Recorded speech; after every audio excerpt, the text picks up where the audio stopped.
Press club की परिचर्चा में आज हम जा पहुंचे हैं केवलारी विधानसभा क्षेत्र में। अपने बेबाक अंदाज के लिए जाने जाने वाले केवलारी क्षेत्र के विधायक रहे और वर्तमान में भारतीय जनता पार्टी की पताका लेकर जन के बीच में पहुंच रहे हैं ताकि लोग भाजपा के पक्ष में मतदान कर सकें। भाजपा के प्रत्याशी राकेश पाल हैं, उनसे समझेंगे केवलारी क्षेत्र का मिजाज कैसा है। राकेश जी, प्रेस क्लब में आपका बहुत बहुत स्वागत है। नमस्कार। हम आपसे ये जानना चाहेंगे कि पिछले कई सालों से वहां कांग्रेस का कब्जा रहा और 5 साल आप विधायक रहे हैं। बहुत सालों बाद केवलारी विधानसभा क्षेत्र में कमल खिला था और 5 साल आपको जो सेवा का अवसर मिला है, कैसे देखते हैं उन पिछले कार्यकाल को, अपने कार्यकाल को? देखिए, वो जो पिछले कार्यकाल थे वो व्यक्तिगत खुद के स्वार्थों की राजनीति थी और समाज सेवा का नकाब था। इच्छा पूर्ति उन्होंने अपनी की है और सब जानते हैं कि सन 72 के पहले इस सिवनी जिले में 1 इंच जमीन नहीं थी उन लोगों की जो 28 साल यहाँ से प्रतिनिधित्व करते रहे। और इन 28 सालों के बीच में उनके पास हजारों एकड़ जमीनें हुई, sugar factory, engineering college, medical college, हर बड़े शहर में अपने शॉपिंग मॉल और उनके महलों जैसे मकान रहे और झोपड़ों में रहने वाले महलों में रहने लगे, अर्श से फर्श में आ गए और अपनी खुद की इच्छा पूर्ति की राजनीति उन्होंने केवलारी में की। केवलारी की जनता के प्रति उनकी कभी कोई संवेदना नहीं रही और केवलारी के लिए कोई काम नहीं किया। कोई यदि काम किया है तो 4-5 पानी की टंकियां केवलारी में पीएचई मंत्री बनते हुए रही हैं, जिनसे पानी का प्रवाह कभी नहीं हुआ है। वहां पर जनता ने मुझे विश्वास दिया, आशीर्वाद दिया, भारतीय जनता पार्टी के कमल को खिलाया और परिवारवाद, वंशवाद और भ्रष्टाचारवाद को खत्म किया और मैं विधायक बना जनता के और मेरे कार्यकर्ता पदाधिकारियों के आशीर्वाद से। तो मैंने वहां पर 5 साल के कार्यकाल में 70 से अधिक सड़कें, देखिए 1.5 साल कांग्रेस के निकल गए, 2 साल कोरोना के निकल गए, 1.5 साल ही वो ज़्यादा से ज़्यादा काम करने का मौका मिला है। 70 से अधिक जो है सड़कों का निर्माण कराने का प्रयास किया है, टेंडर हो गए, काम चल रहे हैं। 16 से अधिक पुल बने हैं और बन रहे हैं, जिसमें भीमगढ़ और सोनवारा का बैनगंगा नदी का पुल बह गया था, वो भी शामिल हैं, उनके भी काम चालू हो गए। 132/33 केवी का विद्युत का सब स्टेशन 88 करोड़ की लागत से जो है मलारा में तैयार हो रहा है। 33/11 केवी के 3 सब स्टेशन विभिन्न स्थानों पर बन रहे हैं।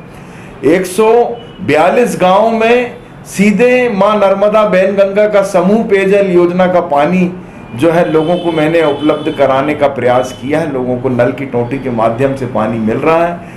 130 गांव में राष्ट्रीय जल जीवन मिशन की योजनाओं को प्रारंभ कराने का काम मैंने किया है।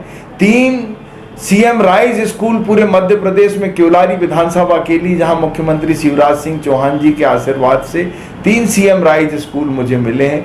3 साइलो सिस्टम जो है वहां पर खरीदी करने के लिए जो है लोगों का मिला है। और सबसे ज्यादा महत्वपूर्ण वहां की जीवनदायी और समृद्धि की पूर्ति करने वाली वहां की भीमगढ़ की नहरें जो 40 साल से अधिक हो जाने पर जर्जर स्थिति में हो गई थी, हेड से टेल तक पानी नहीं पहुंच पा रहा था। किसानों में इस बात को लेकर आक्रोश रहता था, तनाव का माहौल रहता था। मैंने उन नहरों के लिए जिनके लिए हरवंश सिंह जैसे कद्दावर मंत्री वहां से 10 साल रहे, उन्होंने उस नहरों का सीमेंटीकरण, लाइनिंग का काम नहीं किया। ये दीगर बात है कि उन्होंने छोटे धनौरा में अपनी कुछ जमीन वहां पर खरीदी तो उसको सिंचाई करने के लिए वो एक नहर भीमगढ़ से बना के लेकर चले गए। वहां के निवासियों को वो फायदा मिला, वो एक अलग बात है, लेकिन वो फायदा तभी मिला है जब हरवंश सिंह जी को खुद को अपने स्वार्थ की पूर्ति करनी थी।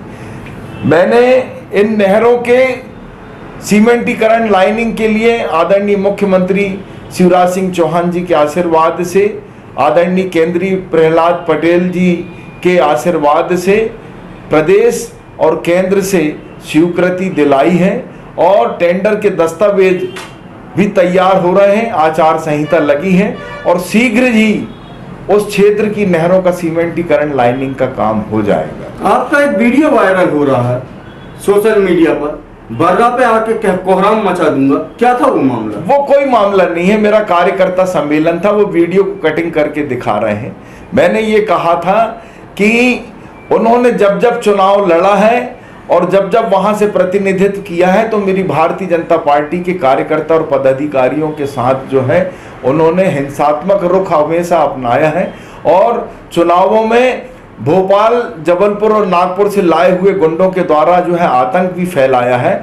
मैंने ये कहा था कि मेरे किसी पदाधिकारी कार्यकर्ता की तरफ कोई उंगली उठे, उस उंगली को जो है मैं मोड़ना जानता हूं और मेरे किसी कार्यकर्ता के ऊपर यदि कोई वार होगा तो मैं चुप नहीं बैठूंगा, मैं बर्रा तक आकर जो है वहां पर कोहराम मचाऊंगा, अपना प्रदर्शन करूंगा, ये मैंने कहा था। जनता यदि आपको विश्वास दिलाती है, जनता आप पर भरोसा जताती है, तो अगले 5 सालों के लिए क्या 5 प्राथमिकताएं होंगी? जनता का विश्वास है।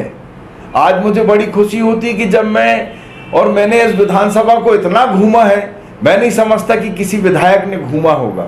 365 दिन में 300 दिन उपलब्ध रहा हूं और मैं अब जब गांव जाता हूं तो 5-6 साल के बच्चे भी मुझे देखकर कहने लगते हैं कि राकेश पाल सिंह आ गया है। जनता का विश्वास मेरे साथ है, सबका है, माताओं का है, बहनों का है, बुजुर्गों का है, सब भाइयों का है, सबका विश्वास है। और मेरी आगामी योजना ये है कि मैं जनता के विश्वास से पुनः विजय श्री प्राप्त करूंगा, ये मेरे को अटूट विश्वास है, अटूट विश्वास है। और मैं अपनी कृषि प्रधान केवलारी के अंदर जितने मेरे क्षेत्र आते हैं वहां पर सिंचाई की, माइक्रो इरिगेशन की, लिफ्ट इरिगेशन की व्यवस्थाओं को आगे बढ़ाने का प्रयास करूंगा, एग्रीकल्चर कॉलेज खुलवाने का प्रयास करूंगा और हमारे युवाओं के लिए कोई उद्योग धंधा वहां पर खुल सके जिससे वो लाभान्वित हों, इस बात के लिए मैं प्रयास करूंगा। खासकर हमारा उगली क्षेत्र जो है सिर्फ एक ही फसल लेता है। मैंने ऐसा सोचा है कि मैं चुनाव जीतने के बाद उस क्षेत्र में एक महासभा करके लोगों से सजेशन लूंगा कि कहां से कैसी सिंचाई हो सकती है। सर्वे में यदि साध्य हुआ तो मैं उन परियोजनाओं पर जो है उगली क्षेत्र के लिए भी काम करूंगा और केवलारी विधानसभा के हर क्षेत्र के लिए मैं काम करूंगा सिंचाई योजनाओं को लेकर। जैसा कि मैंने आपको पहले ही कहा था, अपनी साफगोई और बेबाकी के लिए जाने जाते हैं राकेश पाल। इन्होंने अपना पक्ष बड़ी मजबूती से रखा। फिर होगी आपसे मुलाकात किसी और शख्सियत के साथ, किसी और जगह पर। मुझे दीजिए इजाजत। नमस्कार।